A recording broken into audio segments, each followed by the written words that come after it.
부활주일입니다.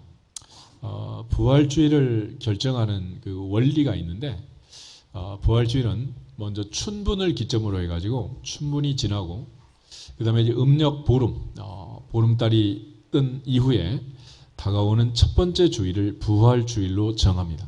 그래서 올해는 3월 21일 춘분이 지나고 음력으로 4월 5일이 만월 보름이었습니다. 그래서 보름이 지나고 첫 번째 주일 4월 9일 오늘이 이제 부활주일이 됩니다. 예수님께서 운명하셨던 AD 30년 그때도 4월 7일이 이제 성금요일이고 4월 9일 첫 번째 부활주일을 맞이했습니다. 날짜가 공교롭게 같은 날이 됐는데 2000년 전에 있었던 그 부활의 아침, 주님이 부활하셨고 그 저녁에 찾아오신 이야기가 오늘 19절에 기록이 되어 있습니다. 그리고 이제 한 주간이 지나고 26절에 다시 찾아오신 이야기가 26절부터 기록되어 있는데, 주님께서 오셔서 제자들이 부탁하신 말씀은 첫 번째 주셨던 말씀, 두 번째 주셨던 말씀, 메시지가 있어요. 그래서 주님을 만날 때마다 주님이 우리에게 주시는 음성, 그 뜻을 깨닫고 주께서 주신 말씀을 마음에 새기고 순종하는 복이 있기를 주 이름으로 축복합니다. 먼저 이제 안식 후 첫날 저녁 때 주님이 제자들을 찾아오셨는데, 문들은 닫혀 있었고 주님은 오셔서 너에게 평강이 있을지어다 그랬습니다. 예수께서 부활하신 안식 후 첫날, 그 첫날을 기점으로 해서 이제 BC와 AD가 달라지고 구약과 신약이 달라지게 되고, 가장 중요한 이제 패턴의 변화는 구약에서는 엿새 동안 힘써서 내 모든 일을 하고 일곱째 날에 안식해라. 그래서 십계명 중에 네 번째 계명, 안식일의 계명에 하나님께서 명령하신 내용이 있습니다. 그런데 이제 예수님이 부활하신 그 부활을 기점으로 해서 첫째 날 먼저 하나님을 섬기고 그리고 엿새 동안 우리 일을 하는 그런 패턴으로 바뀌게 됩니다. 그래서 우선순위가 바뀌는 거죠. 그런 측면에서 구약의 성도들이 어린 신앙생활이라면 이제 신약의 성도들은 보다 성장, 성숙한 신앙생활을 하는 거다. 그래서 먼저 우선순위가 이제 바뀌는 거예요. 내 일이 먼저가 아니라 하나님의 나라가 먼저고, 예배가 먼저고, 기도가 먼저고, 찬양이 먼저고, 섬김이 먼저고, 봉사가 먼저다. 할렐루야.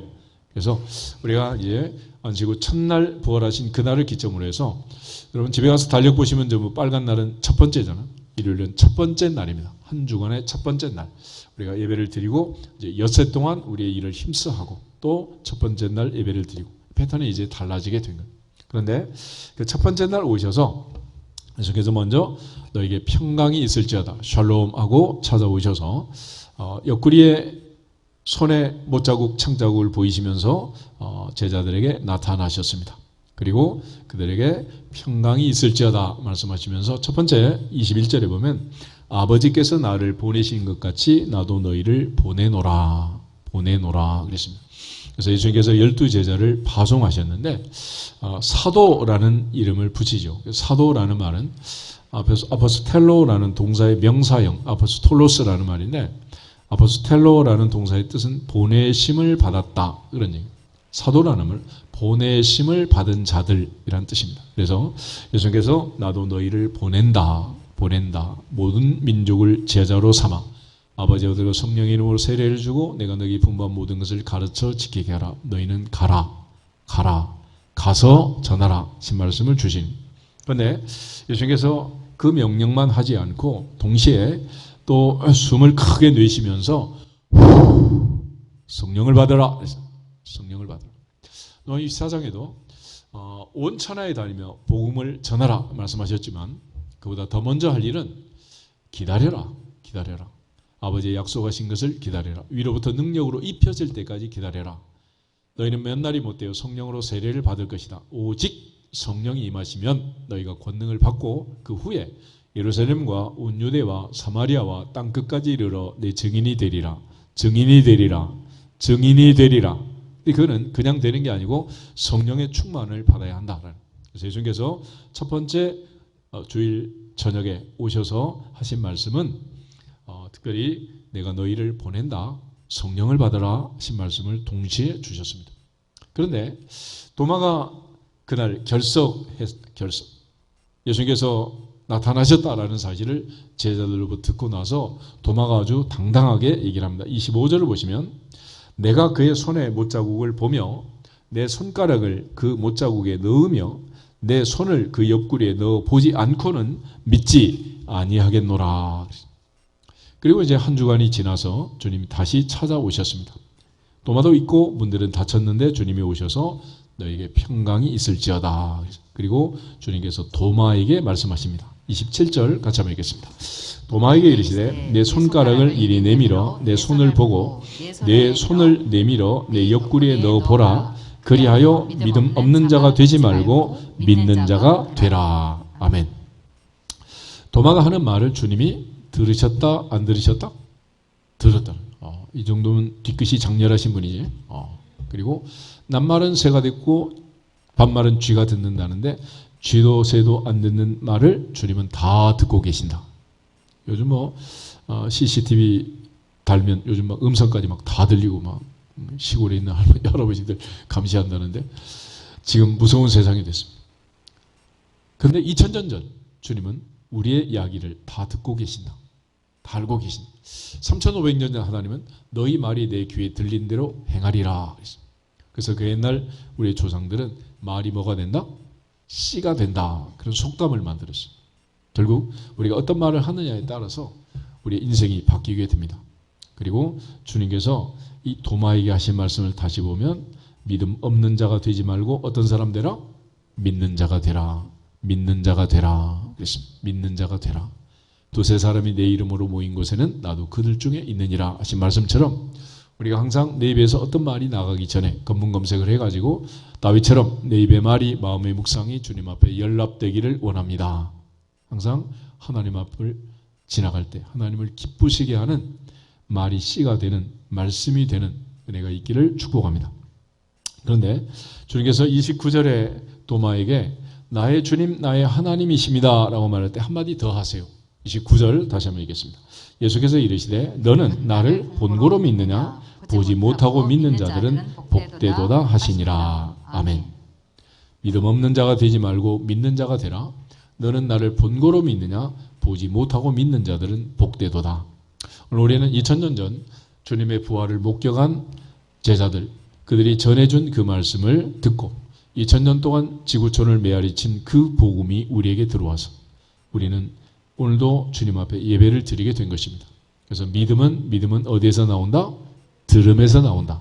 세상에서는 백문이 불여 일견이라 그러는데 신앙생활은 그게 아니고 눈 감고 기도하고 안 보고 믿는 거예요. 우리가 기도할 때 눈 감는 이유는 뭐냐? 세상에 있는 것들을 보지 않겠습니다. 지금 믿음의 조상 아브라함처럼 내가 100살이 되었고 내 아내는 90살이 되었고 평생 애를 못 낳는데 하나님의 약속의 말씀은 하늘의 별처럼 땅의 바다의 모래처럼 많은 자손을 주겠다. 이 둘이 너무도 괴리감이 있는 이런 두 가지를 붙들고 있는 거예요. 그래서 우리가 믿는 신앙은 무엇이냐? 전능하사 천지를 만드신 하나님 아버지를 믿습니다. 그의 약속의 말씀을 믿습니다. 할렐루야. 그래서 우리가 전능하사 천지를 만드신 하나님 아버지를 믿는 믿음 있는 사람이 되라. 또 성경이 우리에게 약속한 대로 성경대로 죽으시고 성경대로 부활하신 부활의 주님이 우리에게 주신 그 약속의 말씀을 믿을지어다. 오늘 주님께서 우리에게 믿는 자가 되라 말씀하시는데 오늘 이 믿음에 대해서 다시 한번 생각하면서 부활신앙, 부활을 믿는 신앙, 도마처럼 의심하는 이 모든 의심을 떨쳐버리고 이제는 부활신앙으로 무장하여 주님을 기쁘시게 하는 복 있는 사람들이 되기를 주 이름으로 축복합니다. 그런 의미에서 다시 한번 인사하겠습니다. 복 있는 사람이 됩시다. 복 있는 사람이 됩시다. 복 있는 사람이 됩시다. 복 있는 사람이 됩시다. 그런데 이 믿음은 두 종류가 있습니다. 로마서 1장을 한번 찾아보겠습니다. 로마서 1장 17절. 로마서 1장 17절. 사도 바울이 쓴 로마서를 보면 로마서 1장 17절에 두 종류의 믿음이 나와요. 로마서 1장 17절 같이 읽겠습니다. 복음에는 하나님의 의가 나타나서 믿음으로 믿음에 이르게 하나니 기록된 바 오직 의인은 믿음으로 말미암아 살리라 함과 같으니라. 아멘. 앞에 있는 믿음은 하나님의 은혜로 믿어진 믿음이고 뒤에 있는 믿음은 내가 믿습니다 라고 고백하는 믿음입니다. 그래서 하나님의 은혜로 믿어져야 비로소 내가 믿습니다 라는 고백을 할 수 있습니다. 그래서 에베소서 2장 8절 9절에 가면 너희가 그 은혜에 의하여 믿음으로 말미암아 구원을 얻었나니 이것이 너희에게서 난 것이 아니요 하나님의 선물이라. 행위에서 난 것이 아니니 이는 누구든지 자랑하지 못하게 하려 함이다 그랬습니다. 모든 세상의 종교들은 행위로서 구원을 받으려고 하는 행위 종교입니다. 그러나 기독교는 하나님의 은혜로 구원받고 구원받은 자답게 살아야 하느니라 라고 말씀하시는 우리의 행위는 구원받은 결과로서 하나님의 은혜에 대한 보답으로서 행하는 거지 구원을 위해서 행하는 게 아니라는 거예요. 그래서 기독교는 한마디로 은혜의 종교라는 것입니다. 그런 측면에서 믿음으로 믿음에 이르게 한다. 앞에 있는 믿음은 은혜로 믿어지는 믿음. 하나님의 성령의 역사로 믿어져야만 비로소 내가 믿습니다 라고 말할 수 있게 되는 것입니다. 그래서 내가 믿습니다 라고 고백하고 하나님 앞에 믿음을 모든 사람 앞에 믿음을 드러내는 것은 특별한 하나님이신 은사로서의 믿음에 해당되는 거예요. 그래서 이처럼 구원받는 하나님의 은혜로 믿어져서 구원받는 구원은 하나님의 선물이라는데 이때 필요한 게 이제 믿음이라는 거죠. 그렇지만 우리가 모두가 다 믿지만 그러나 이제 하나님 나라의 사역을 할 때 또 하나님 앞에 기도하고 응답을 받을 때 또 우리의 질병과 병마에서 벗어나게 될 때 주님이 하신 말씀 두 가지 질문이 항상 주님이 동시적으로 물었습니다. 첫째, 내가 능히 이 일을 할 줄로 믿느냐? 너 나 믿니? 오빠 믿니? 물어보는 거야. 믿느냐? 두 번째는 내 믿은 대로 될지어다. 내 믿은 대로 될지어다. 그래서 주님이 선포한 말씀, 그 말씀을 믿고 그 말씀은 반드시 이루어진다는 사실을 믿고 하나님의 약속을 믿고 말씀을 믿는 것입니다. 눈에 보이는 현상을 믿는 게 아니라 말씀을 믿는 그것이 이제 두 번째 믿음으로 믿음에 이르게 하는 내가 믿습니다라고 우리가 믿음 생활할 때 믿음이 좋다, 나쁘다, 크다, 작다 여러 가지 표현을 쓰지만은 그것은 결국 내가 믿는 믿음 그는 은사로서의 믿음이라고 할 수 있는 거예요. 아이들이 학교 가서 똑같은 학비를 내고 똑같은 선생님 밑에 공부를 하지만은 어떤 아이는 1등 어떤 아이는 꼴찌 그러잖아. 왜 그런 차이가 나타나는 거예요? 왜 그러는 거예요? 왜 그러는 거예요? 그는 각자의 은사와 달란트가 달라서 그래요. 은사와 달란트. 그래서 어떤 아이는 영어를 잘하고 어떤 은 국어를 잘하고 어떤 은 수학을 잘하고 어떤 은 음악을 잘하고 어떤 은 체육을 잘하고 그러니까 꼭 뭐 전과목 오레이 바다에 사는 것도 아니고 어느 분야든지 상위 몇 % 안에 들면 다 먹고 사는데 지장이 없는 거예요. 그러니까 하나님께서는 각자에게 은사를 주셔서 살게 하시는데 우리 모두에게 이처럼 주신 은사로서의 믿음이 있습니다. 고린도전서 13장을 보겠습니다. 고린도전서 13장 1절부터 3절을 보면 사도 바울이 가장 좋은 길, 더욱 큰 은사, 그것은 사랑이다. 그래서 사랑장을 쓰면서 그 사랑과 다른 은사를 비교하는 장면이 나오는데 그 중에 믿음의 은사라는 것도 있어요. 1절부터 3절을 보겠습니다. 내가 사람의 방언과 천사의 말을 할지라도 사랑이 없으면 소리나는 구리와 울리는 꽹과리가 되고 내가 예언하는 능력이 있어 모든 비밀과 모든 지식을 알고 또 산을 옮길 만한 모든 믿음이 있을지라도 사랑이 없으면 내가 아무것도 아니요 내가 내게 있는 모든 것으로 구제하고 또 내 몸을 불사르게 내줄지라도 사랑이 없으면 내게 아무 유익이 없느니라. 아멘. 방언의 은사를 얘기할 때 사람의 방언 넘어서 천사 방언까지 한다고 해도 사랑의 은사가 없으면 소리나는 구리 울리는 꽹과리다. 또 예언하는 능력이 있어가지고 모든 비밀과 모든 지식을 다 아는 그런 희한한 예언의 은사가 있었다고 해도 또 산을 옮길 만한 믿음의 은사가 있다고 해도 사랑이 없으면 I am nothing. 나는 아무것도 아니야. 예수님 말씀 중에 마가복음 11장에 이런 말이 나오죠. 누구든지 산을 향하여 바다에 던져지라 말하고 말하는 것이 이루어질 줄 믿고 의심하지 않으면 그대로 되리라. 그대로 되리라. 그게 바로 산을 옮길 만한 믿음의 은사라는 거예요. 그런데 그런 은사보다도 뭐가 중요하다? 사랑이 중요해요. 사랑이. 그래서 내 몸을 모든 것으로 구제하고 불사르게 내줄지라도 사랑이 없으면 아무것도 아니라. 그래서 사도 바울이 여기서 이제 은사를 얘기하고 있는데 이 은사라는 것은 무엇이냐? 앞에 가서 12장을 보시면은 12장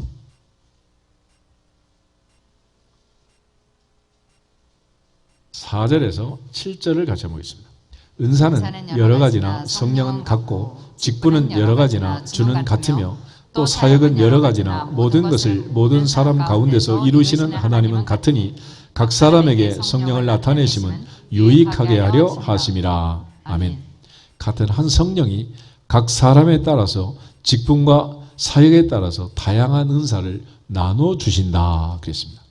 그리고 이제 8절부터 11절에 나눠주신 은사의 종류들이 나와 있어요. 다시 한번 보겠습니다.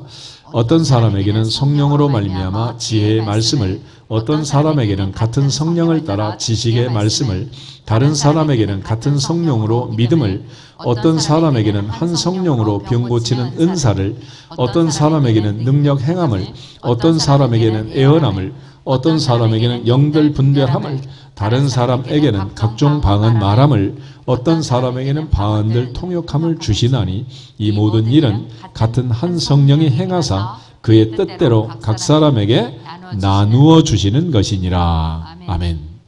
그래서 각 사람에게 나누어 주신 은사, 그 은사 중에 특별히 9절에 다른 사람에게는 같은 성령으로 무엇을? 믿음을 그래서 믿음의 은사도 있다. 그러니까 어떤 사람은 믿어지고 어떤 사람은 안 믿어지는 거예요. 도마처럼 예수님 3년을 따라다녔어. 내가 보지 않고는 못 믿겠다. 이렇게 의심을 드러내는 사람도 있고 또 12제자들처럼 의심하지 않고 믿어지는 사람도 있고 그는 각자의 은사의 차이라고 할 수 있습니다. 그래서 예수님께서 도마에게 믿음 없는 자 되지 말고 믿는 자가 되라 할 때 그 믿음은 이 두 종류의 믿음을 사실은 다 포함하고 있는 거예요. 주 예수를 믿어라. 그리하면 너와 네 집이 구원을 받으리라.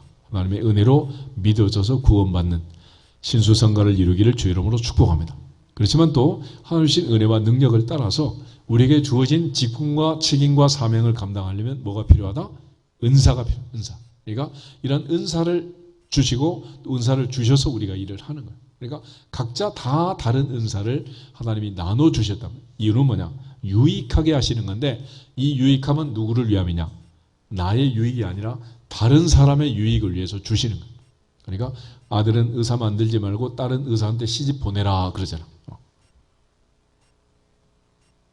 의사도 요즘 3D 업종인 거 아세요? 또 음식을 잘하는 사람들 명절에 가면은 얼마나 바쁘고 잘 팔려. 근데 은사가 없는 사람은 가만히 있어서 음식 맛만 보면 되는 거 아니겠어요? 그러니까 은사라는 거는 꼭 뭐가 있어야 되는 게 아니야. 근데 우리 늘 남의 떡이 커 보이는 거잖아. 근데 아무리 생각해도 나는 은사가 없는 것 같아요. 그러면 그 사람은 그게 은사야. 그럼 가만히 있으면 되는 거지. 근데 여기저기 설치고 다니다 보니까 이게 막 문제가 생기는 거지. 그래서 하나님께서 우리 모두에게 이런 은사를 주는 거예요. 예를 들어 아들, 딸, 배우자 만나서 이제 결혼을 시킨다고 할 때 이 두 가지가 동시적으로 필요하다. 하나는 성품이 좋아야 되는 거고 또 하나는 능력이 있어야 되지 않겠어요? 근데 어떤 아이가 성품은 너무 좋은데 능력이 없어. 되겠어요 이게? 또 어떤 아이는 능력은 아주 특출한데 성격이 개차반이야. 그럼 이게 또 되겠냐고. 이게. 그래서 예수 믿는 그리스도인은 하나님 앞에서 성품도 온유하고 겸손하신 주님을 닮아서 사랑과 희락과 평과 오래 참음과 자비 양선과 충성과 온유와 절제 성령의 열매가 충만해야 할지니라. 그리스도 예수를 본받는 온유하고 겸손한 그런 마음을 가져야 된다. 그렇지만 그렇게 착하기만 해가지고 또 되는 건 아니에요. 하나님 나라를 위해서 복음을 전하기 위해서 베드로처럼 바울처럼 초대교회를 이루고 이방세계에 가서 감옥에 갇히기도 하고 수없이 많이 얻어맞고 이런 어려움과 환난을 당하기 위해서는 또 능력이 있어요. 능력이. 그걸 감당할 수 있는 능력, 영적인 맷집이 커야 또 되는 거지. 그래서 하나님께서는 환난은 인내를, 인내는 연단을, 연단은 소망을 이루는 줄 알고 여러 가지 환난을 통해서 우리를 훈련시키는 훈련. 모세는 자그마치 80년의 훈련을 시키고 바울은 13년의 훈련을 시키고 제자들은 3년 동안 훈련을 다 시킨 거 아니겠어요? 그래서 우리로 하여금 이러한 여러 가지 은사를 받아서 하게 하시는데 특별히 우리에게 필요한 것은 두 가지다. 그래서 믿음에 이르게 한다. 그래서 하나는 하나님의 은혜로 믿어지는 그런 은혜로서의 믿음이 있고 또 하나는 내가 믿습니다 라고 믿어지는 우리가 믿음을 드러내는 그런 각자의 은사와 달란트에 따라서 모든 분야에서 또 내게 능력 주신 안에서 내가 모든 것을 할 수 있느니라 고백하는 그런 능력의 은사가 있어야 한다. 그런 측면에서 이제 우리가 이 은혜로서의 믿음, 은사로서의 믿음, 어떤 믿음이든지 중요한 것은 각자의 은사와 달란트에 따라서 사역을 하고 살지만 중요한 것은 믿음의 대상입니다. 우리가 무엇을 믿고 살아야 하느냐? 그럴 때 첫 번째는 전능하사 천지를 만드신 하나님 아버지를 믿습니다. 하나님 아버지를 믿습니다. 그래서 도마에게 주님 말씀하신 것은 전능한 하나님을 믿어라. 전능한 하나님을 믿는 자가 되라. 그런 얘기야. 너는 왜 그렇게 의심하느냐? 믿지 못하느냐? 또 하나는 하나님께서 이 전능한 하나님을 믿을 뿐만 아니라 전능한 하나님을 믿는다는 것은 무엇이냐? 그것은 약속의 말씀을 믿는 거예요. 말씀. 그래서 성경은 우리에게 하나님의 약속의 말씀을 주셨고 이 말씀은 믿는 자 속에서 역사하느니라. 그러니까 아무리 말씀을 주셨어도 안 믿는 사람하고는 해당 사항 아무 관계가 없는 거예요. 예수님이 이 땅에 오셔서 수없이 많은 병자를 고쳤지만 믿지 않았던 사람들, 대제사장들, 서기관들, 바리새인들, 사두개인들, 관원들, 장로들, 그들은 예수님과 아무 관계가 없었단 말이에요. 그래서 예수님께서는 나는 의인을 부르러 온 것이 아니고 죄인을 부르러 왔다. 그리 말씀하신 것입니다. 그러면 우리가 어떤 하나님을 믿어야 할 것이냐? 마태복음 19장을 한번 보겠습니다. 마태복음 19장을 보시면 부자 청년이 떠나간 뒷모습을 보면서 예수님께서 안타까운 말씀을 하세요. 마태복음 19장 부자 청년이 근심하며 떠나간 그 자리에 뒷모습을 보면서 예수님께서 23절부터 26절을 같이 한번 읽겠습니다. 23절 예수께서 제자들에게 이르시되 내가 진실로 너희에게 이르노니 부자는 천국에 들어가기가 어려우니라. 다시 너희에게 말하노니 낙타가 바늘기로 들어가는 것이 부자가 하나님의 나라에 들어가는 것보다 쉬우니라 하시니 제자들이 듣고 몹시 놀라 이르되 그렇다면 누가 구원을 얻을 수 있으리까?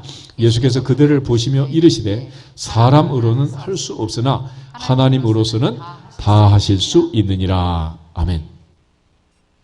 예수님께서 부자의 뒷모습을 보면서 부자는 천국 가기가 어렵다. 낙타가 바늘기로 들어가는 것이 차라리 부자가 천국 가는 것보다 더 쉽다. 이런 말씀을 해요. 그럴 때 제자들이 깜짝 놀라서 몹시 놀라서 그렇다면 누가 구원을 받습니까? 이런 질문을 던져요. 2000년 전이나 지금이나 뭐니 해도 머니가 최고잖아. 돈으로 안 되는 게 있냐? 이런 생각을 하지만은 주님 말씀은 2000년 전이나 지금이나 안 되는 게 있다는 거예요. 사람은 할 수 없다. 그러나 하나님은 다 하실 수 있느니라. 다 하실 수 있느니라. 예수님이 믿었던 하나님은 어떤 하나님? 다 하실 수 있는 하나님. 그분이 예수님의 하나님, 예수님의 아버지, 우리의 아버지. 그분은 다 하실 수 있는 분이라. 십자가의 죽음을 앞에 두고 겟세마네 동산에서 예수님 기도하실 때 장면을 기억하시죠? 뭐라고 했습니까? 아바 아버지여, 아버지께는 모든 것이 가능하오니 이 잔이 내게서 지나가게 하시옵소서. 그러나 나의 원대로 마시고 아버지 원대로 하시옵소서. 예수님이 믿었던, 예수님이 기도하셨던 하늘에 계신 우리 아버지는 다 하실 수 있는 하나님, 모든 것이 가능하신 하나님. 할렐루야.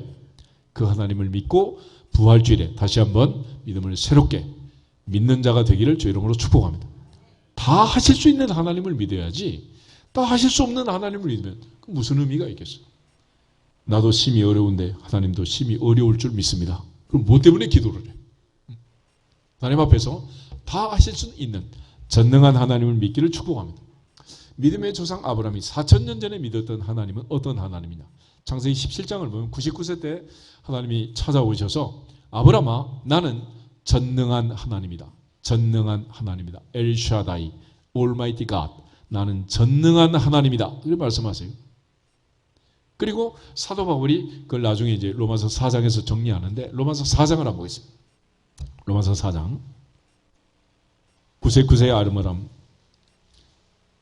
89세의 사라 100년 동안 90년 동안 태가 다치고 애를 낳지 못하는 이 할머니 할아버지 불임 커플에게 하나님 말씀하시기를 나는 전능한 하나님이다. 그랬어요. 아브라함은 어떻게 해서 100살의 아들을 낳을 수 있었느냐? 17절 18절 이 두 절을 같이 한번 보겠습니다.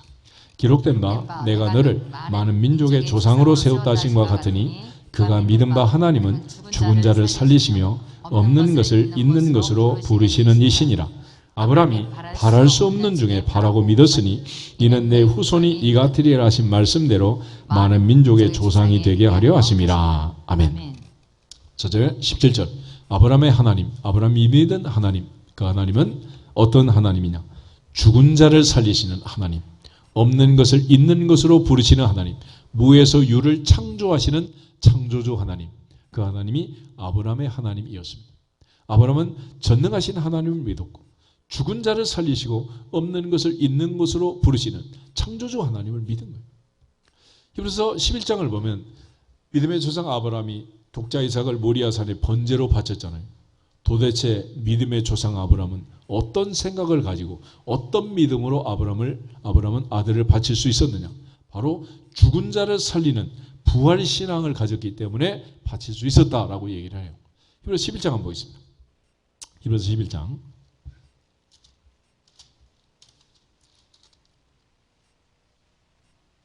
17절, 18절, 19절 세 절을 같이 보겠습니다. 아브라함은 시험을 받을 때 믿음으로 이삭을 드렸으니 그는 약속들을 받은 자로 돼 그 외아들을 드렸느니라. 그에게 이미 말씀하시기를 내 자손이라 칭할 자는 이삭으로 말미암으리라 하셨으니 그가 하나님이 능히 이삭을 죽은 자 가운데서 다시 살리실 줄로 생각한지라. 비유컨대 그를 죽은 자 가운데서 도로 받은 것이니라. 아멘. 이것이 4,000년 전 아브라함의 부활 신앙이었습니다. 내가 아들을 하나님 말씀에 순종해서 번제로 바치면 하나님은 죽은 내 아들을 살려내실 줄로 믿습니다. 그래서 아브라함의 하나님은 죽은 자를 살리시는 하나님, 없는 것을 있는 것으로 부르시는 무에서 유를 창조하시는 하나님, 그 하나님을 믿었습니다. 2023년 부활주의를 맞이하면서 믿음의 조상 아브라함처럼 죽은 자를 살리시는 부활 신앙을 가지고 전능하사 천지를 만드신 하나님 아버지를 내가 믿는 주인공들이 되시기를 주님의 이름으로 축복합니다. 그런데 이 아브라함이 믿었던 이 믿음은 아브라함만 위한 것이 아니고 부활을 믿는 우리 모두를 위한 것이다 라고 바울이 다시 정리를 해요. 로마서 4장 다시 보시면 22절부터 24절을 보겠습니다. 22절 그러므로 그것이 그에게 의로 여겨졌느니라. 23절 그에게 의로 여겨졌다 기록된 것은 아브람만 위한 것이 아니요 의로 여기심을 받을 우리도 위함이니 곧 예수 우리 주를 죽은 자 가운데서 살리신 이를 믿는 자니라. 아멘. 그러니까 예수님의 부활을 믿습니다라는 것은 부활을 믿는 게 아니고 죽은 자를 살리신 하나님 아버지를 믿습니다. 무덤에서 죽음에서 예수 그리스도를 살리신 분은 하나님이심을 믿습니다. 그게 부활신앙이에요. 부활신앙. 그래서 어떤 신앙이든지 대상은 뭐냐? 내가 할 수 있다라고 말하기 전에 우리는 그 사람의 마음속에 전능하신 하나님을 믿는 믿음이 있다는 것을 전제로 하는 거예요. 그런 차원에서 부활주일에 우리가 회복할 신앙은 전능하사 천지를 만드신 하나님, 죽은 자를 살리시는 하나님, 무에서 유를 창조하시는 하나님, 다 하실 수 있는 하나님, 그 하나님이 우리 아버지 하나님이고 너희는 이렇게 기도하라 하늘에 계신 우리 아버지여 라고 주님 말씀하신 것처럼 신관을 회복하고 전능한 하나님을 아버지로 믿는 주인공들이 되시기를 주 이름으로 축복합니다. 두 번째는 그 말씀을 믿는 거예요. 말씀. 로마서 4장을 다시 보시면 18절, 19절, 20절, 21절 4절을 같이 한번 보겠습니다. 아브라함이 바랄 수 없는 중에 바라고 믿었으니 이는 내 후손이 이 같으리라 하신 말씀대로 많은 민족의 조상이 되게 하려 하심이라. 그가 100세나 되어 자기 몸이 죽은 것 같음을 알고도 믿음이 약하여지지 아니하고 믿음이 없어 하나님의 약속을 의심하지 않고 믿음으로 견고하여져서 하나님께 영광을 돌리며 약속하신 그것을 또한 능히 이루실 줄을 확신하였다. 아멘. 여러분, 아브라함은 자기 몸이 100세가 되었고 사라의 태가 이미 죽었는데 눈에 보이는 현실을 믿지 않고 하나님의 약속을 믿었다. 믿음이 없어 하나님의 약속을 의심하지 않았고 믿음이 있어 믿음으로 견고해져서 하나님께 영광을 돌리고 약속하신 것을 능히 이루실 줄로 확신했다. 확신했다. 아브라함의 하나님, 그 하나님이 약속하신 말씀을 이루실 줄로 믿습니다. 내 몸은 죽었고 내 안의 태는 죽었지만 나는 그걸 믿지 않고 그 눈에 보이는 그 현상 때문에 좌절하지 않고 하나님의 약속을 믿습니다. 약속의 말씀을 믿습니다. 이게 믿음의 조상 아브라함의 믿음인 거예요. 마태복음 8장에 예수님께서 백부장을 만났을 때 극찬을 하셨잖아요. 내 하인이 중풍병으로 집에 누워 몹시 괴로워하고 있습니다. 주님께서 내가 가서 고쳐주겠다 그랬어요. 그래서 안 됩니다. 안 됩니다. 왜 안 되냐 그랬더니 나는 백부장인데 내 위에 천부장이 있고 내 밑에 50부장, 10부장이 있고 우리 군대에서는 주님처럼 왔다 갔다 하지 않습니다. 명령만 내리면 말씀만 하면 종이 왔다 갔다 하는 거지 내가 왔다 갔다 하지 않는다는. 그러므로 주님 말씀만 하옵소서 내 하인이 나을 줄로 믿습니다.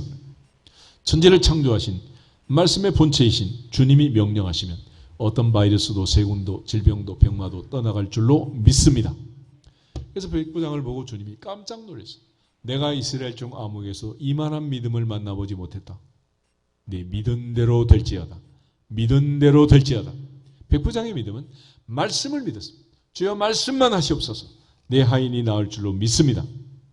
궁극적으로 믿음이라는 것은 믿는 자가 된다는 것은 어떤 사람이 되는 거냐. 첫째는 전능하신 하나님을 믿는 사람이고 그 하나님이 약속하신 말씀을 믿는 사람입니다. 그러므로 우리에게 주어진 이 성경 말씀이 성령의 감동을 기록하신 이 말씀이 믿어지기를 주 이름으로 축복합니다. 말씀이 믿어지면 그때부터는 이 말씀이 내 발의 등이 되고 내 길에 빛이 되어서 내 인생에 밝은 빛이 비치게 되지만은 우리가 말씀을 도마처럼 의심하고 믿지 아니하면 이 말씀은 아무런 역사를 능력을 드러낼 수가 없는 것입니다. 그런 차원에서 이제 우리의 신앙은 항상 말씀을 믿는 신앙이 되어야 한다. 말씀 할렐루야. 다성교육의 성도들은 바울의 말씀을 들을 때 사람의 말로 듣지 않고 하나님의 말씀으로 받으니 과연 그러하다. 이 말씀은 너희 믿는 자 속에서 역사하느니라. 믿음, 소망, 사랑이 충만한 교회가 세워졌던 것은 다성교회 성도들이 말씀을 믿는 성령의 능력으로 말씀이 믿어지는 신앙생활을 했기 때문에 그런 것입니다. 특별히 야고보는 행함이 없는 믿음은 그 자체가 뭐다? 죽은 것이다. 영혼이 없는 몸이 죽은 것 같이 행함이 없는 믿음은 그 자체가 죽은 것이다. 그런 표현을 썼습니다.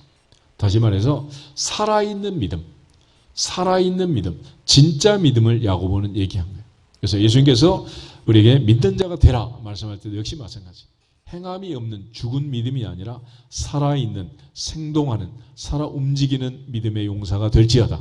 그래서 하나님의 말씀은 살았고 운동력이 있어 좌우의 날선 어떤 검보다도 예리하여 그 영과 혼과 및 관절과 골수를 찔러 쪼개고 사람의 마음의 뜻과 생각을 감찰하신다.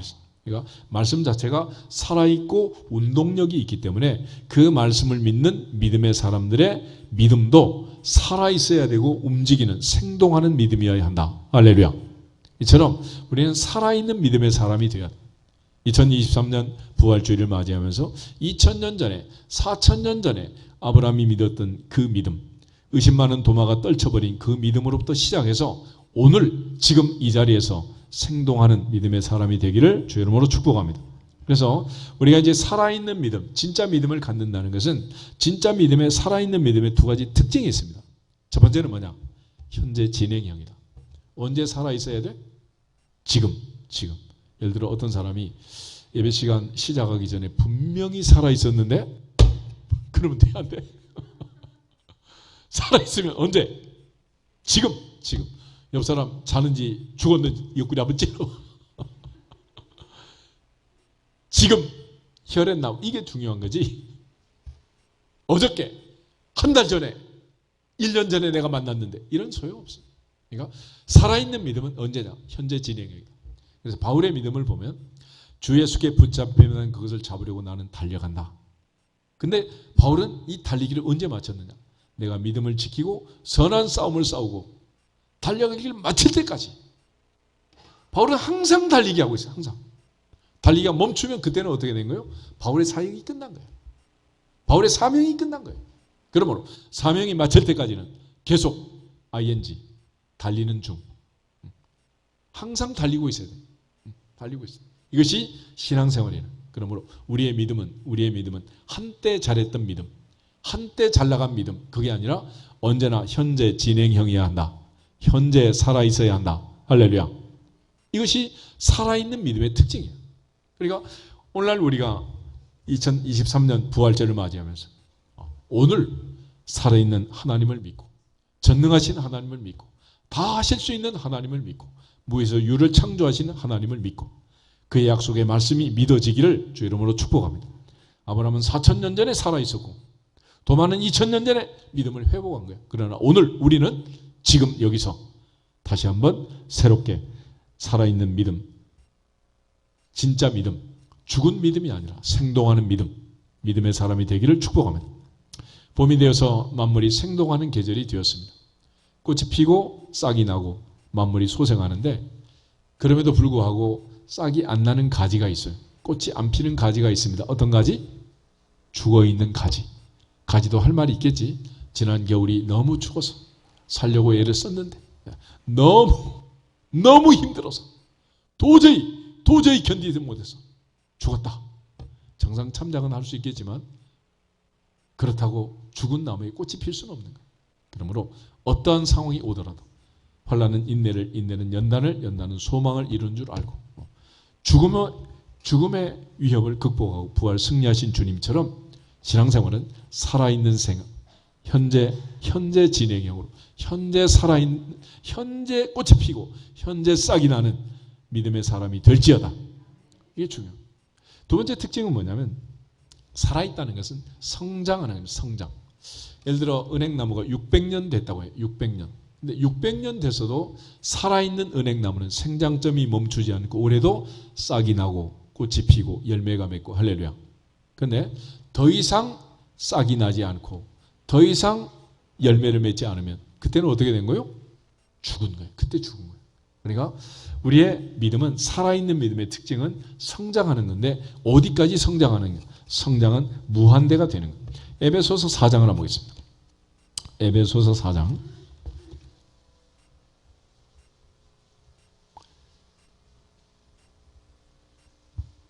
13절, 14절, 15절, 16절 네 절을 같이 보겠습니다. 13절 우리가 다 하나님의 아들을 믿는 것과 아는 일에 하나가 되어 온전한 사람을 이루어 그리스도의 장성한 분량이 충만한 데까지 이르리니 이는 우리가 이제부터 어린아이가 되지 아니하여 사람의 속임수와 간사한 유혹에 빠져 온갖 교훈의 풍조에 밀려 요동하지 않게 하려 함이라. 오직 사랑 안에서 참된 것을 하여 범사에 그에게까지 자랄지라. 그는 머리니 곧 그리스도라. 그에게서 온 몸이 각 마디를 통하여 도움을 받음으로 연결되고 결합되어 각 지체의 분량대로 역사하여 그 몸을 자라게 하며 사랑 안에서 스스로 세우느니라. 아멘. 목표는 그리스도 예수의 장성한 분량이 충만한 데까지 자라가라. 그러니까 믿음의 성장의 상한선은 어디냐? 예수님까지. 예수님처럼. 그래서 바울은 내가 그리스도를 본받는 자 된 것 같이 너희는 나를 본받는 자가 되라 그랬습니다. 그러므로 우리의 믿음은 계속해서 성장, 성숙하고 생장점이 멈추지 않기를 주 이름으로 축복합니다. 그것이 살아있는 믿음이라는. 그러니까 아무리 오랜 세월이 지났어도 새싹이 나는 나무는 올 봄에 살아있는 거고 살아있지 않으면 죽은 거예요. 근데 싹이 나면은 싹만 딱 피고 마는 게 아니라 새로운 가지가 나서 올해도 나무는 성장하고 자라게 됩니다. 이처럼 생명체는 지금 살아있어야 되고 성장, 성숙하는 거다. 그러므로 그리스도 안에 새로운 피조물로 거듭나서 다시 태어나서 살아있는 믿음을 가진 성도라면 이제는 성령의 열매 맺는 그리스도에서 장성한 분량이 충만한 데까지 자라가는, 다시 말해서 성품도 온유하고 겸손한 주님의 마음을 품고 날마다 변화가 되고 날마다 주님을 기쁘시게 하는 보다 더 성숙한 성장한 성도가 되어야 될 줄로 믿습니다. 그런 측면에서 사도 바울은 오늘 이러한 성장을 이룬 사람의 특징을 설명하는데 에베소 4장 다시 보시면 21절부터 24절을 같이 한번 보겠습니다. 21절 진리가 예수 안에 있는 것 같이 너희가 참으로 그에게서 듣고 또한 그 안에서 가르침을 받았을진데 너희는 유혹의 욕심을 따라 썩어져가는 구습을 따르는 옛사람을 벗어버리고 오직 너희의 심령이 새롭게 되어 하나님을 따라 의와 진리의 거룩함으로 지으심을 받은 새 사람을 입으라. 아멘. 그러니까 계속 새로워지라는, 새로워져. 새싹이 나고 새봄이 오는 것처럼 계속해서 우리의 믿음은 날마다 새로워져야 한다.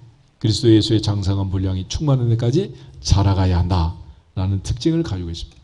그래서 요즘 대학에도 가면 모든 대학에 평생교육원 이런 이름을 붙여놓고 평생 교육을 시키는 평생.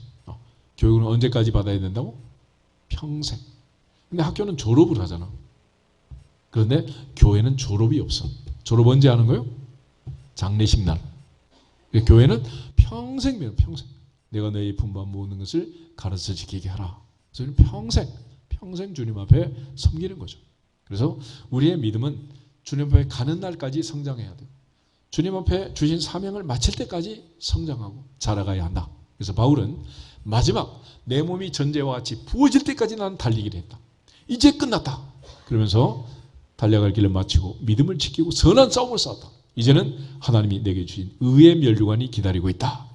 그러므로 늘 항상 현재 진행형으로 달려가고 끝까지 그리스도 예수의 장성한 분량이 충만한 데까지 주님만큼 주님의 온유하고 겸손한 마음을 품고 주님의 성품을 닮아갈 때까지 자라갈지어다. 성장할지어다. 성숙할지어다. 그렇게 믿는 자가 될지어다. 그게 바로 주님이 도마에게 하신 말씀입니다. 그리고 이러한 그 십자가에서 우리가 마지막으로 배워야 할 한 가지 중요한 게 있는데 그는 순종이라는 거예요. 순종. 요한복음 10장 17, 18절에 가면 예수님께서는 나는 누가 억지로 내게 강요해서 십자가 진 게 아니라 나는 스스로 자원해서 십자가를 졌다. 나는 자원해서. 그래서 아버지 원대로 내가 자원해서 이삭이 모리아산에서 아버지 아브라함에게 붙잡혀 번제단에 올라간 것처럼 주님은 자원해서 십자가를 지셨습니다. 빌립보서 2장에 가면 주님은 십자가에 죽기까지 순종을 넘어 복종하셨다. 복종. 그래서 십자가의 부활, 십자가와 부활이라는 것은 뭐냐? 순종의 결과로 이루어진 일이에요. 주님이 만약 순종하지 않았으면 오늘 우리는 다 죽은 거죠. 주님이 죄 없는 그분이 순종하여 우리 대신 죄값을 지불하셨기 때문에 우리가 살아있는 거예요. 그런 측면에서 예수님은 이 순종을 십자가에서 가르쳐 주셨고 부활의 아침 우리에게 순종을 요구하는 겁니다. 히브리서 5장을 보겠습니다. 히브리서 5장 7절, 8절, 9절, 10절 4절을 보겠습니다. 히브리서 5장 7절 그는 육체에 계실 때 자르기를 죽음에서 능히 구원하시리에게 심한 통곡과 눈물로 간과 수온을 올렸고 그의 경건하심으로 말미암아 들으심을 얻었느니라. 그가 아들이시면서도 받으신 고난으로 순종함을 배워서 온전하게 되셨은즉 자기에게 순종하는 모든 자에게 영원한 구원의 근원이 되시고 하나님께 멜기세덱의 반차를 따른 대제사장이나 칭하심을 받으셨느니라. 아멘. 주님은 고난으로 뭘 배웠다? 순종을 배웠다. 고난주간 부활주의를 맞이하면서 우리가 배워야 할 것은 무엇이다? 순종이다. 순종. 주님은 어떤 사람에게 구원의 근원이 되시나? 순종하는 모든 자에게. 순종하는 자에게. 그래서 하나님께서 사무엘을 통해서 사울 왕에게 선포할 때 순종이 뭐보다 낫다? 제사보다 낫다. 신명기 18장의 모세는 순종하는 자에게 가나안의 복을 걸어놨어. 들어가도 나가도 복을 받고 광주리도 떡반죽 그릇도 복을 받고 자식도 의양의 새끼도 다 복을 받는데 하나님 말씀에 순종하는 자에게. 할렐루야. 그래서 적과 꾸리는 가나안의 복은 누구한테 주는 거냐? 순종하는 자에게. 마지막 요단강을 여호수아가 건너갈 때 어떻게 건너냐? 법궤를 맨 제사장들이 넘실대는 요단강에 들어갔습니다. 갈라진 요단강을 들어간 게 아니라 여호수아의 명령을 따라 하나님의 명령을 따라 말씀에 순종하고 들어가자 요단강이 갈라졌느니라. 누군가는 순종해야 기적이 일어나게 되는 거예요. 그래서 부활의 기적도 주님의 순종이 만든 결과이고 하나님께서는 이 부활주일에 우리 모두에게 이 순종을 요구하고 있습니다. 베드로가 주님의 제자가 될 수 있었던 것은 누가복음 5장에 밤이 맞도록 수고하여 아무것도 없던 그물을 손질하고 있는 주님 배 띄워라. 그래서 배에 앉아 예수님 말씀을 전하시고 말씀 끝난 다음에 깊은 곳에 그물을 내려라. 바로 옆에서 말씀을 듣던 그 베드로의 마음속에 말씀이 역사해서 드디어 베드로가 이런 고백. 선생님, 우리가 밤이 맞도록 수고하여 얻은 것이 없지만은 내가 말씀에 의지하여 그물을 내리겠나이다. 말씀에 의지하여 그물을 내리겠나이다. 할렐루야. 베드로가 주님의 말씀에 순종했기 때문에 베드로는 시몬이 아닌 베드로의 인생을 살게 된 거예요. 우리 모두가 하나님 앞에서 부활절을 맞이하면서 다시 한번 순종의 삶을 회복하기를 주 이름으로 축복합니다. 누구든지 하나님 말씀에 순종할 때 성경은 약속대로 이 모든 은혜와 복을 부어주기로 우리에게 가르쳐주고 있고 교훈하고 있고 오늘도 주님이 맹세하시고 약속하고 계시는 오늘 주님의 십자가는 하나님의 명령에 하나님 말씀에 하나님의 계획에 하나님의 뜻에 순종한 주님이 순종한 결과였습니다. 이제는 주님은 순종을 넘어 복종하라고 말씀하셨고 끝까지 순종하는 자들에게 구원의 근원이 되시는 그 주님 앞에서 부활주의를 맞이할 다시 한번 믿음 없는 자가 되지 말고 믿는 자가 되라 그랬는데 마지막 결론은 뭐냐?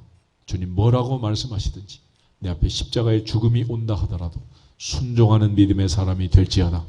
순종하는 자가 될지어다. 우리 옆에 사람 같이 인사하면서 우리 기도하겠습니다.